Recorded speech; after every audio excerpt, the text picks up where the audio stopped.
Henok Gabisa is an African political analyst and the co-chair of the International Oromo Lawyers Association. He joins us now from Washington, D.C. Welcome to the program, Henok. It does appear that Tuesday's ceasefire is largely being observed, but what are the prospects of the two sides negotiating a complete end to the fighting at this stage? It's a very difficult moment for Sudan. Both warring parties believe that military victory is possible over the other. There is no sign of striking a deal between both parties, and this looks like they have been making a preparation in the past to secure a victory over the other. So at this point, the situation in Sudan is so extremely volatile. The way the diplomatic community is rapidly evacuating its members is an indication of what is going to be holding for the country, Sudan.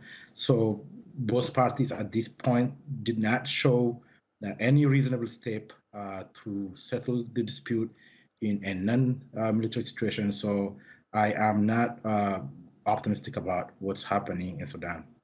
And we know this 72-hour truce that's currently in place was mediated by the United States and Saudi Arabia. Saudi Arabia, of course, being one of the significant regional influences in Sudan right now. What sort of influence do countries like Saudi have in Sudan? Is there any way that perhaps they can really press on the two sides to sit down and negotiate? That's true. Saudi, as one of the leading player and actor in the geolocation, obviously brings a lot of asset and resource in the settlement dispute or dispute settlement process.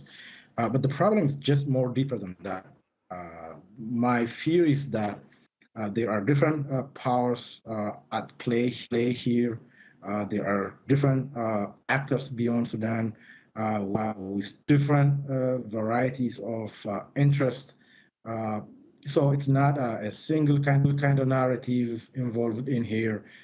We are aware that the U.S. and Saudi had managed to at least find a 72-hour time space to evacuate the diplomatic community and find a humanitarian corridor.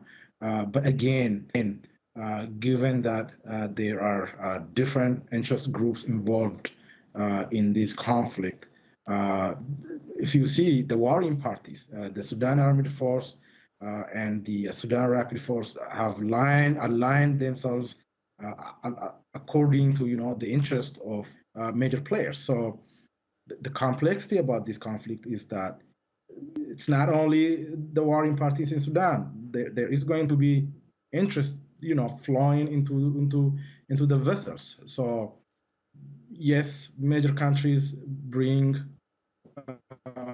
leverage, diplomatic pressure, and a very reasonable influence. But what is it that both parties can settle on? What is it that both parties can accept and offer? There is no clarity on that. Nobody has any clarity on that, and that's the worrisome situation. Okay, Henok Gabisa, we will have to leave it there, but great to get your analysis on this story. Thank you.